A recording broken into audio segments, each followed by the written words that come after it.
এবারে সংগ্রাম আমাদের মুক্তির সংগ্রাম, এবারে সংগ্রাম স্বাধীনতার সংগ্রাম। বাংলা ভাষা বলে কোনো ভাষা আছে এটা জানতাম না। ফজলে হক দেখা হয় এফডিসিতে আসলে, অনেক দেখা হয়, অনেক কথা হয়।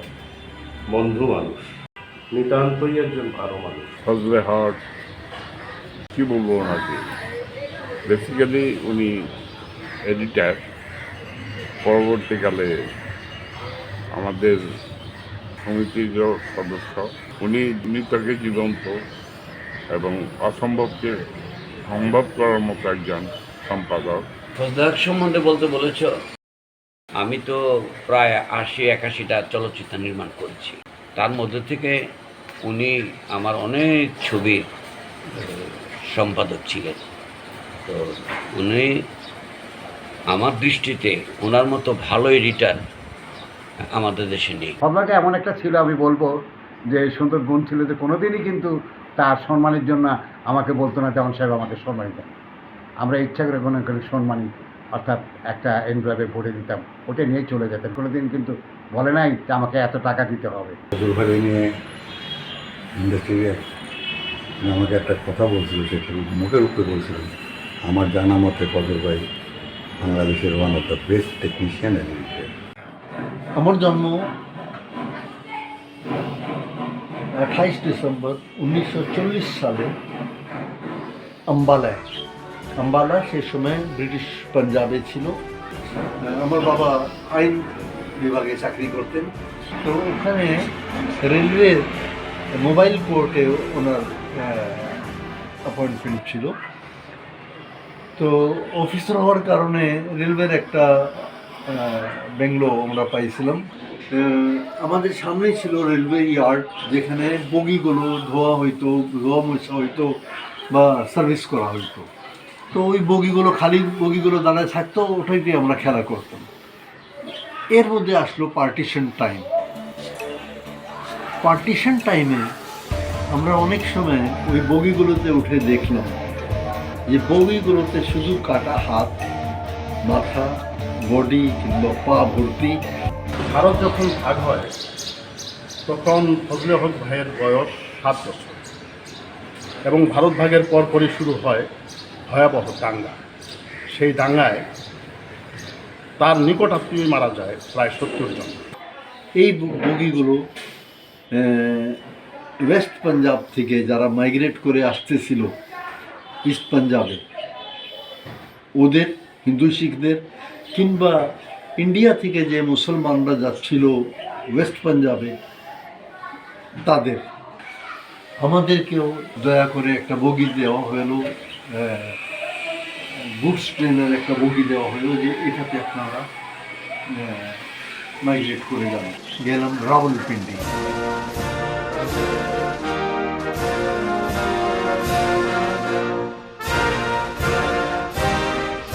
রাওয়ালপিন্ডিতে আমাদেরকে আম্বালার বাড়ির এগেনস্টে একটা হিন্দুদের বাড়ি, মোহনপুরা একটা জায়গা আছে রাওয়ালপিন্ডিতে, ওখানে একটা বাড়ি আমাদেরকে অলট করা হলো। মোহনপুরায় বাস করি। প্রথমে ক্লাস 3 পর্যন্ত মোহনপুরায় পড়লাম। এরপরে রাওয়ালপিন্ডি সদরে ব্রিটিশদের চালু করা স্কুল, ডেনিস হাই স্কুল, এটাতে ভর্তি হলাম। ক্লাস 8 পর্যন্ত ওখানে পড়লাম। আমার চাচাতো ভাই প্লাস দুলা ভাই, উনি ফিল্ম এডিটর ছিলেন। উনি বাসা থেকে পালায়ে এসে আসলে নায়ক হইতে চাইছিলেন, নায়ক হইতে পারলেন না, পরে ফিল্ম এডিটর হয়ে গেলেন। সেই শকত হোসেন রিজভী, শানুর স্টুডিওর মালিক নূরজাহানের হাজব্যান্ড, ওনার শাগিরদ হিসাবে উনি কাজ করতেন। সেই সময় ঢাকায় যে ডকুমেন্টারিগুলো তৈরি হইতো পিআরডিতে, ওর পোস্ট প্রোডাকশন টোটালটা হইতো লাহোরে, কারণ ঢাকায় পোস্ট প্রোডাকশনের কোনো ফেসিলিটি ছিল না। পাবলিক রিলেশন ডিপার্টমেন্টে ক্যামেরা ছিল, ক্যামেরাম্যান ছিল, ওরা ছবিগুলো তুলতো, আর লাহোরে গিয়ে প্রসেসিং, এডিটিং আর বাকি পোস্ট প্রোডাকশন কাজ লাহোরে গিয়ে করতো। নজির আহমদ সাহেব ছিলেন ডেপুটি ডাইরেক্টর। তো নজির আহমদ সাহেবকে ফার্স্ট আমি দেখলাম ওখানে। তো বাঙালিদের সম্বন্ধে আমার একটা অভিজ্ঞতা অনেক হাই লেভেলের একটা অভিজ্ঞতা হলো, অনেক উচ্চ ধারণা হয়ে গেল যে তারা সব কিছু পারে। ফজলে হক ভাই আমাদের চলচ্চিত্রের সবচেয়ে স্মৃতিকর মানুষদের একজন। বহু ইতিহাসের সাক্ষী উনি, বহু ঘটনার সাক্ষী, বহু স্মৃতির সাক্ষী, বহু এক্সপেরিমেন্টের সাক্ষী। সেই 1956 সালের মুখোমুখোশ থেকে শুরু করে এখন পর্যন্ত অনেক কিছুর সাক্ষী। আমি বললাম যে কোনো কাজ করতেছি না, ওই স্কুলে যাই আর আসি। বলে স্কুলের পরে কিছু করি না, তুমি 4 দিন আমার একটা কাজ করে দাও। উনি 4 দিনের জন্য আমার কাজ দিলেন মুখোমুখোশের সর্টিং। আমি সর্টিং করলাম মুখোমুখোশের। বাইটি ভাই সে আমাকে বলল যে দোস্ত, আমি কিন্তু মুখোমুখোশের নেগেটিভ শর্টিংটা আমি করেছি। তাহলে অবভিয়াসলি সে হচ্ছে আমার সিনিয়র হয়ে গেল। আমি 60-তে এসেছি আর সে 60-র আগেই কাজ করেছে এডিটিং। অতএব অবভিয়াসলি সে আমার সিনিয়র, আই রেসপেক্ট হিম। আমি এস.বি. সেলিম, সৈয়দ বদিউদ্দিন সেলিম বলে একটা এডিটর ছিলেন, খুব নাম করা এডিটর, বোম্বে থেকে আসছিলেন উনি। খুব নাম করা পাকিস্তানি যে ছবিগুলো আছে, রাজ, ডাকু কি লড়কি, সেহেলি, এই টাইপের ছবিগুলো, সব নাম করা ছবিগুলোর এডিটর উনি। তো আমার উস্তাদ চলে গেলেন সৌদি আরবিয়ান টেলিভিশনের চিফ এডিটর হয়ে। আমি এখন বেকার, কী করব? তো আমার একটা বন্ধু, উনি থাকে ইজিপ্টে, ইজিপ্টে এডিটর হয়ে গেছিল। সে আমার চিঠি লিখলো, তুমি এখানে এসে যাও। আমি টাকা পয়সা কিছু জোগাড় করে, টিকিটের টাকা জোগাড় করে এমবেসিতে অ্যাপ্লাই করলাম ভিসার জন্য। ওরা রিজেক্ট করে দিল, কারণ আমার পাসপোর্টে মাত্র 2 মাস সময় বাকি আছে। 6 মাস সময় বাকি না থাকলে ইন্টারন্যাশনাল ভিসা দেওয়া হয় না। ভিসা পেলাম না। আমার একটা বন্ধু পিআইএতে চাকরি করতো, সে আমারে বললো যে তুমি আমার 250 টাকা দাও। 250 টাকা দিলাম তারে। সে আমার একটা টিকিট দিল যে 250 টাকা টিকিট দিলাম, তুমি অনেক দূরে চলে যাও, ভিসাও লাগবে না, পাসপোর্টও লাগবে না। সে আমার ঢাকার টিকিট দিয়ে দিল, আমি ঢাকায় আসলাম।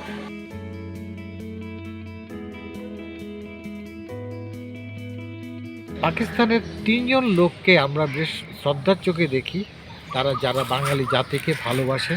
সে হচ্ছে জার্নালিস্ট জয়নাল আবেদিন, এখানে উনি মারা গেছেন। আরেকজন হচ্ছে ড্যান্স ডাইরেক্টর জাবেদ এবং ফজলে হক। বয়স আমার চেয়ে একটু বেশি হবে। তো উনি ব্যক্তিগতভাবে বাঙালি ছিলেন না, উনি ছিলেন, পরবর্তীকালে জানলাম যে উর্দু ভাষাভাষী লোক। পরবর্তীকালে জানলাম উনি বেসিক্যালি পাঠান। উনি পাকিস্তান থেকে আমার মতো কিশোর বয়সে চলে এসেছেন। ঢাকা এসে গেলাম, কোনো জানাশোনা লোক নাই। আর ঢাকার অ্যাট্রাকশন আমার কী ছিল? একমাত্র নজির আহমেদ। নজির আহমেদের এফডিসি, নজির আহমেদের কি স্বর্গ তৈরি করেছে এটা দেখার আগ্রহ। ঢাকায় আসলাম, কোনো আত্মীয় নাই, কোনো বন্ধু নাই, কোনো জানাশোনা লোক নাই। বাংলা ভাষা বলে কোনো ভাষা আছে এটা জানতাম না একটা কারণে, যে বাংলার বর্ণ আর হিন্দি বর্ণ কাছে কাছে।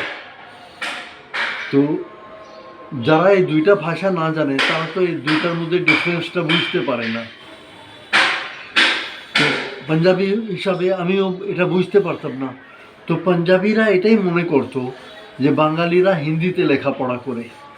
তো যেহেতু ওরা হিন্দিকে হেট করতো, এই কারণে বাংলা ভাষাকে তারা পাতা দিত না, বাতিল হিসাবে কাউন্ট করত। এখানে আসার পরে প্রথম জানলাম যে বাংলা বলে একটা আলাদা ভাষা। আসলাম এখানে, স্ট্রাগল করলাম, প্রথম দিন থেকেই স্ট্রাগল করতেই হবে। স্টুডিওতে কোনো রকমে ঢুকতে পারলাম, ঢুকতে পেরে জানলাম যে নজির আহমদ সাহেব 1 মাস আগে এফডিসি ছেড়ে চলে গেছে। নজির আহমদ সাহেব কিন্তু ম্যাক্সিমাম টেকনিশিয়ান নিয়ে আসছিলেন লাহোর থেকে। তো জহুর সাহেব রেকর্ডিস্ট ছিলেন, লাহোর থেকে আসছেন, কাসিম চিশতি, এরা সব লাহোর থেকে আসছে। এদের সঙ্গে দেখা হয়ে গেল, একটু সাহসটা পাইলাম যে না, থাকতে পারবো এখানে।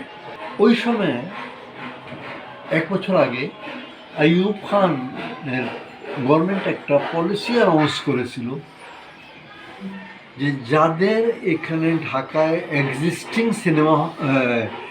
সিনেমা স্টুডিওজ আছে, ফিল্ম স্টুডিও আছে, তাদেরকে ফিল্ম ইকুইপমেন্ট আনার লাইসেন্স দেওয়া হবে। তো রাতারাতি এখানে অনেকগুলো স্টুডিও তৈরি হয়ে গেল। 1963-তে তখন আমাদের এই দেশে এসেছিলেন ঢাকা স্টুডিও বলে একটা স্টুডিও করা হয়েছিল, যে স্টুডিওটা ছিল 26 জিন্নাহ এভিনিউ। সে সময় জিন্নাহ এভিনিউ 26 জিন্নাহ এভিনিউতে 4 তলায় একটা স্টুডিও স্ট্যাবলিশ করলেন, ঢাকা স্টুডিও। ওখানে স্ক্রিন সাউন্ড স্টুডিওর কিছু, কারণ ওখানে তো প্রত্যেকটা স্টুডিওর ইকুইপমেন্ট তো আপগ্রেড করতে হইতো, আপগ্রেড করলে পুরানো ইকুইপমেন্টটা পড়ে রয়েছে, বেকার রয়েছে। ওটা নিয়ে আসলেন বজলুর রহমান সাহেব এখানে screen sound studio, Bengal studio বলে একটা স্টুডিও স্ট্যাবলিশ হয়ে গেল। খাইয়াম স্টুডিও বলে গুলিস্তানে নবাবপুরে একটা স্টুডিও স্ট্যাবলিশ হয়ে গেল। সিনেমার আজকের ইন্ডাস্ট্রিতে যদি সিনেমার ডিকশনারি বলা চলে বা গাইড বলেন, তাহলে এই ফজলে হক সাহেবদের কাছ থেকেই আমরা সব কিছু শুনে থাকি, জেনে থাকি। একটা স্টুডিও স্ট্যাবলিশ হইল কলাবাগানে, রক্সি হোটেল বলে একটা হোটেল ছিল, হোটেল উঠে গেছে, ওখানে ওই হোটেলে একটা স্টুডিও স্ট্যাবলিশ হয়ে ওটা রক্সি স্টুডিও নামেই চলতো। আউয়াল সাহেব আর জব্বার সাহেব এদের ফার্ম ছিল ফিল্ম ট্রাস্ট। এই ফিল্ম ট্রাস্ট মিলে একটা স্টুডিও স্টার্ট করলো পাগলায়, নারায়ণগঞ্জের পাগলায়। আমাদের একদম প্রথম ছবি মুখোশ থেকে তখন পর্যন্ত 2009-10 পর্যন্ত কোন ছবি কখন শুটিং শুরু হয়েছে, আর্টিস্টকে, এর গল্প কি, পেছনের গল্প কি, সমস্ত কিছু ওনার নখদর্পণে ছিল। এত বড় একটা রাজনৈতিক পথ পরিবর্তন হইল, পাকিস্তানের সাথে আমাদের সম্পর্ক ছেদ হলো, আমরা নিজেদের দেশ স্বাধীন করে নিলাম, আমাদের পতাকা আসলো, আমাদের ভৌগোলিক অবস্থান নির্ধারিত হলো, কিন্তু সেই ভদ্রলোক এই দেশ ছেড়ে যাননি। আমরা যাদেরকে হানাদার বলে জানি, পাঞ্জাবি হানাদার,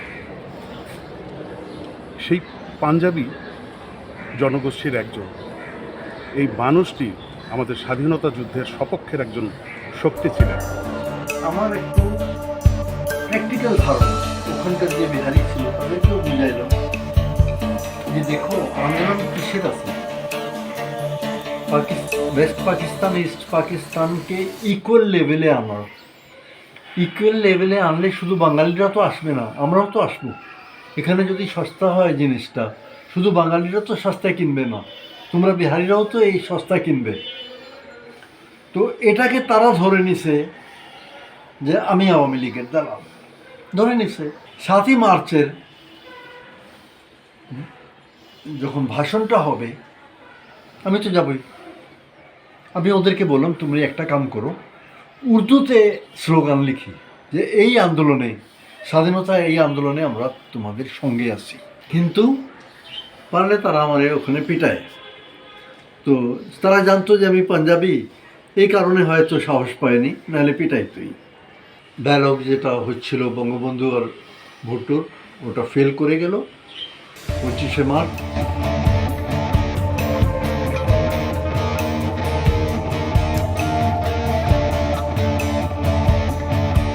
এখন থমথমে ভাব, আর্মির আন্ডারে সব, আমাদেরও কাজ সাজ সব বন্ধ, যাওয়া বন্ধ। বাড়ি সাহেব আমারে চাকরি দিলেন বাড়ি স্টুডিওর ম্যানেজার কি পিয়ন থেকে ম্যানেজার পর্যন্ত প্রাইভেট স্টুডিওতে যা হয়। আমাদের কাম একটাই, 1 পয়সা পয়েন্টে রামি খেলা, তাও আবার বাকিতে। তস্তিবাজারে যে বাসায় তাস খেলি, এই বাসায় ভাড়া থাকতেন, এই বাসা ভাড়া করেছিলেন জামান সাহেব, নুরুজ্জামান। উনি ছিলেন ইনফরমেশন অফিসার ফ্রেঞ্চ এম্বাসির। তো যেহেতু বাইরে ফ্রেঞ্চ এম্বাসির একটা সাইনবোর্ড লাগানো, তো একটু সেফ ছিল জায়গাটা, 2 তলায় থাকতেন উনি। দ্বিতীয় সাইনবোর্ড হয়ে গেলাম ওখানে আমি যেহেতু পাঞ্জাবি, তো আমি একটা সাইনবোর্ড। মুক্তিযুদ্ধ আন্দোলনের মুক্তিযুদ্ধকালীন সময়ে তিনি পাঞ্জাবিদের হাত থেকে অনেককে মুক্ত করেছেন। একটা ইনফরমেশন বোধহয় আমাদের ইন্ডাস্ট্রির অনেকেই জানেন না, ওই সময়টায় অনেক বাঙালি টেকনিশিয়ান, ফিল্ম টেকনিশিয়ানদেরকে উনি ওনার শেল্টারে রেখেছিলেন। শিবলি সাদিক, আমি, editor Ershad, film editor Israel Talukdar Montu, cameraman Munir টেলিভিশনে পরে চলে গেছিল, এটা মুনির ক্যামেরাম্যান, রিয়াজ ক্যামেরাম্যান, সেও টেলিভিশনে চলে গেছিল পরে, টেলিভিশনেরই। তারপরে নুর নবী এডিটর। একদিন আমরা তাস খেলতেছি, এর মধ্যে ডক্টর নুরুল ইসলামের ছেলে বাবু, ডক্টর নুরুল ইসলাম, গাইনি নুরুল ইসলাম, ওনার ছেলে বাবু হাঁপাইতে হাঁপাইতে আসছে আর ঘামাচ্ছে। কি হয়েছে বলে, তোমাদের মাস্টারকে রাজাকাররা ধরে নিয়ে গেছে। এখন ওখানে যা কয়জন ছিল সবারই রং ইংরেজদের চেয়েও বেশি ফর্সা হয়ে গেছে, কারণ মাস্টারকে তারা 2-4টা বাড়ি দিলে সে তো সব ভরভর করে বকে দিবে, আর বকে দিলে ওই যে যারা রাত্রে আসবে তারাই না, শুধু আমরা তো শেষ হব। তো জমান সাহেব অরিজিনাল বাড়ি হচ্ছে বর্ধমান।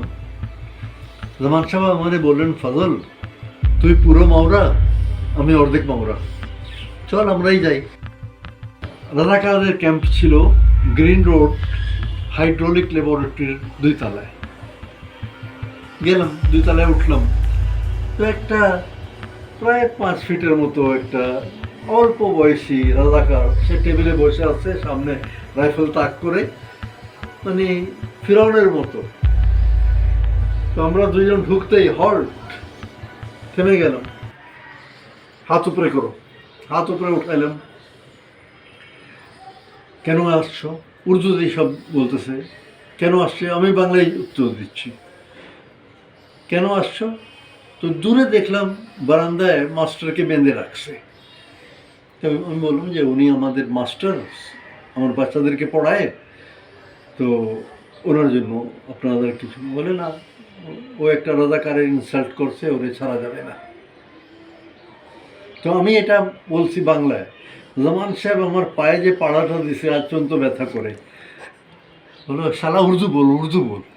তো আমি উর্দুতে আরম্ভ করলাম। এরপরে পাকিস্তানি সেনারা ফজলে হক ভাইকে বলেছিল, তুম ভি মাদারচোদ বান গায়া।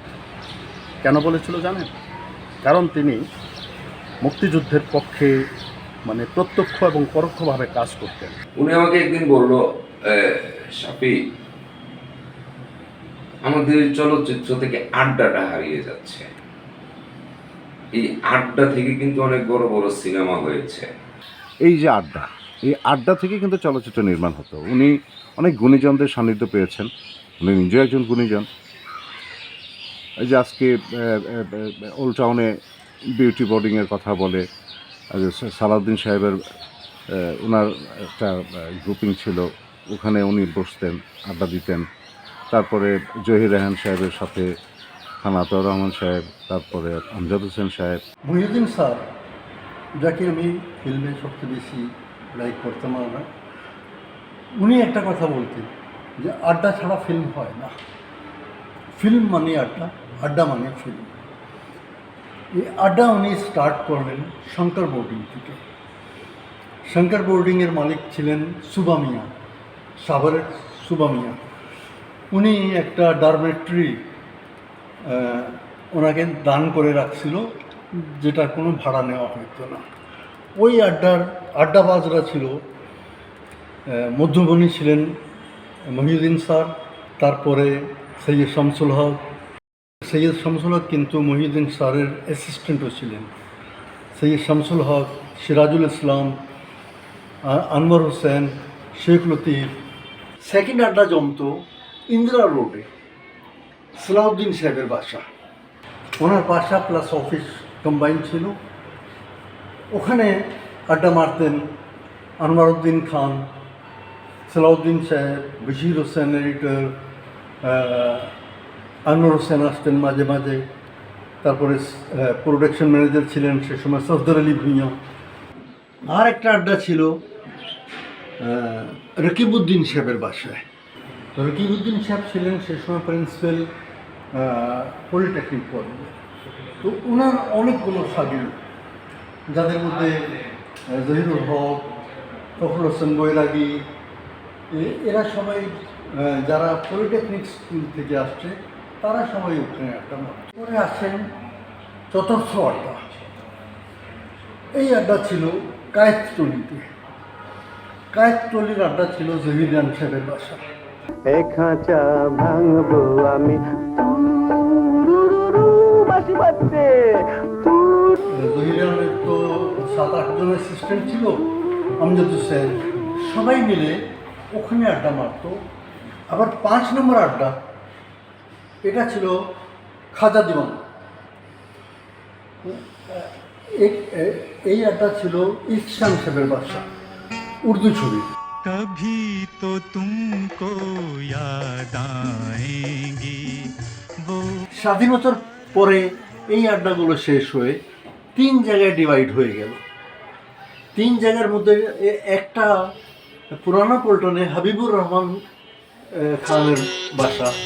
এখানে মহিউদ্দিন স্যার আর প্রবীর মিত্র, ফখরুল হোসেন বৈরাগী, এই পুরো গ্রুপগুলো এখানে আড্ডা মারত। একটা আড্ডা গ্রিন রোডে আসলো সামাদ সাহেবের বাসায়।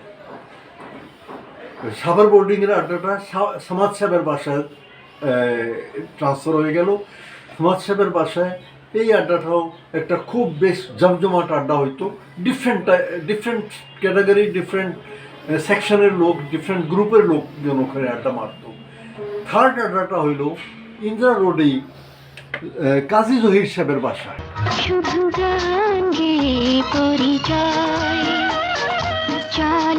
কোন শিল্পী, কোন প্রযোজকের কথা বলবেন? ফজলে হক ভাই দেখেননি এমন কোন শিল্পী, কলা কুশলী, প্রযোজক বাংলাদেশের চলচ্চিত্রে আছে?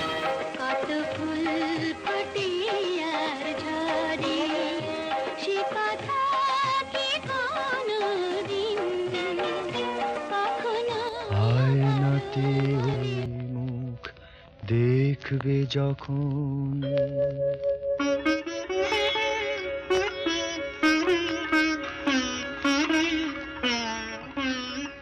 এবং বাংলাদেশের আজকের যত সফল পরিচালক এবং প্রযোজক এবং কলাকুশলী, তাদের এমন কেউ নেই, বিশেষ করে যদি এক কথায় বলি যে মুখোমুখোশের নির্মাতা আব্দুল জব্বার খান থেকে শুরু করে এই আমি বজলুর রাশেদ চৌধুরী পর্যন্ত তিনি সবাইকে চেনেন। তিনি চেনেন শবনম, শাবানা, ববিতা থেকে শুরু করে শাবনূর, পূর্ণিমা পর্যন্ত।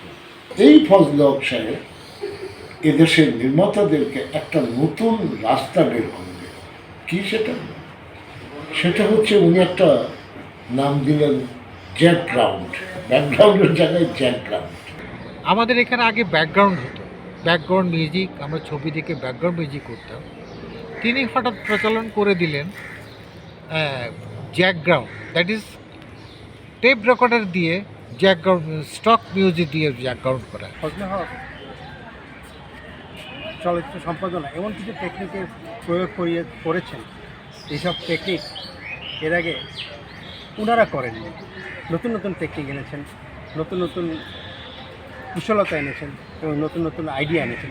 আমাদের এখানে ম্যাক্সিমাম হয়তো সোশ্যাল ছবি। সোশ্যাল ছবিতে একটা রিলে ম্যাক্সিমাম 4টা বা 5টা সিন হইতো।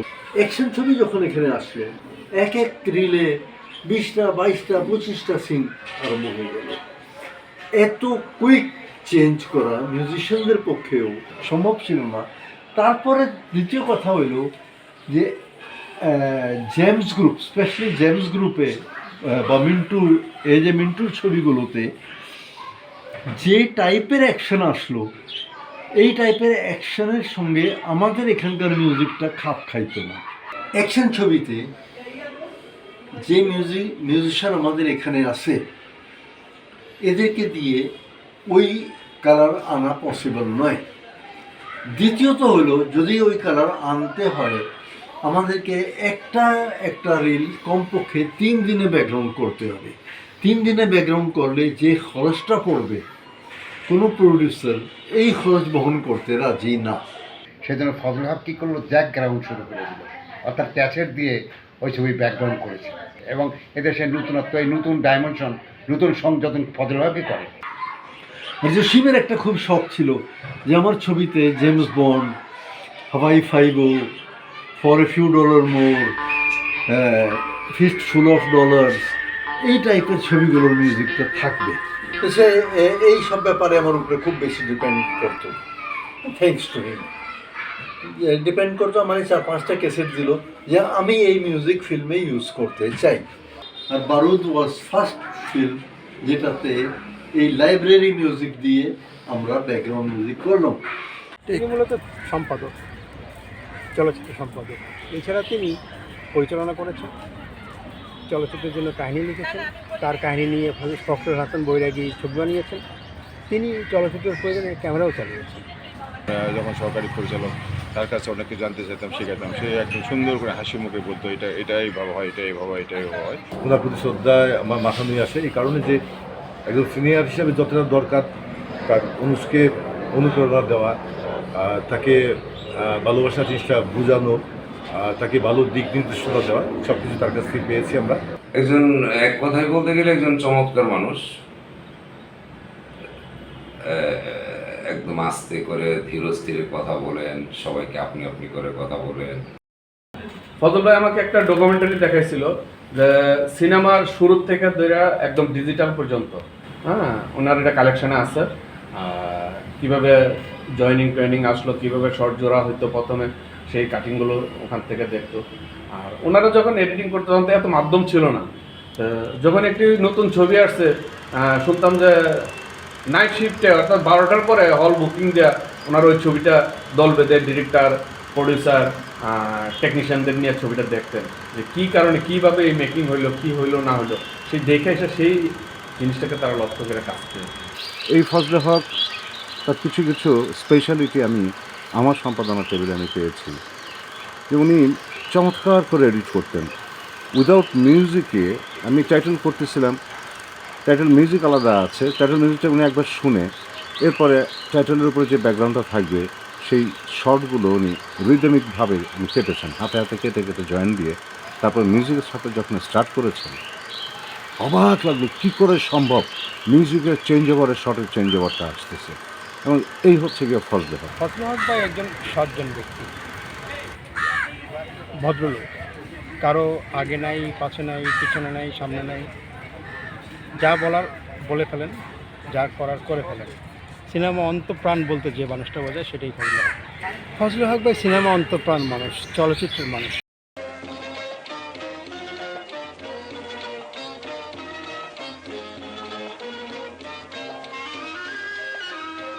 উনি সিনেমা নিয়ে ভাবেন, সিনেমা নিয়ে কাজ করেন, সিনেমা নিয়ে চিন্তা করেন, সিনেমা নিয়েই ভাব থাকেন।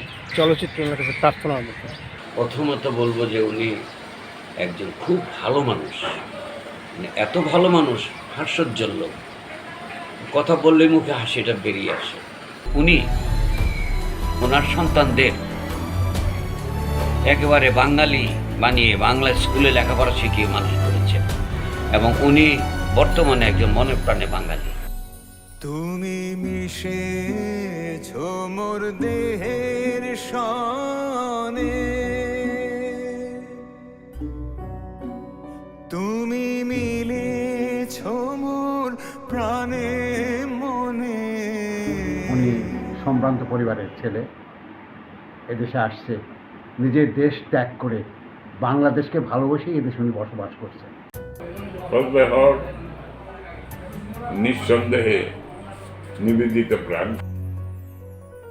ফজলে হক আমার এডিটর কখনোই ছিলেন না। ফজলে হকের ছেলের সাথে কাজ করার সৌভাগ্য হয়েছে আমার।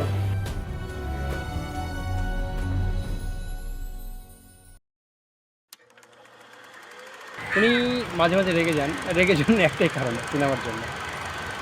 চলচ্চিত্র যদি কেউ ভুল করে ফজলুল হক রেগে যান, এবং অনেক ক্ষেত্রেই যারা ভুল করে তাদের সঙ্গে কাজ করতে চান না। যেহেতু উনি বদরাগী ছিলেন, এর একটা ফলও আমরা দেখতে পেয়েছি। যে সমস্ত সহকারী পরিচালক ওনার সাথে কাজ করেছে, সেই সহকারী পরিচালকগণ যখন পরিচালক হয়েছে তখন ওনাকে কেউ সম্পাদক নেয়। ফজলুল হক ভাই আমাকে বললেন, আচ্ছা বজলু সাহেব, প্রযোজক তো আপনাকে আপনার চোখেরও একটা বেতন দেয়, তাহলে আপনি এটা কেন দেখলেন? এটা কি আপনার দায়িত্বের মধ্যে পড়ে না? সে দেশের ব্যাকগ্রাউন্ড, এফেক্ট সাউন্ড, গুলির শব্দ কীভাবে দিতে হয় প্রত্যেকে, এগুলো শোনার সব সে খুব ভালো বুঝতো এবং সে ভালো কালেকশন করছিল আমাকে। এই ফজল ভাই একটু মজা হতো, উনি যখন কিছু থিঙ্ক করতেন উনি মুখে শীষ বাজাতেন। উনি শীষ বাজাতেন আর এই শীষ বাজিয়ে পুরো এফডিসিটা চক্কর দিতেন। তখন তিনি ভাবতেন যে কীভাবে লাইন আপটা হবে।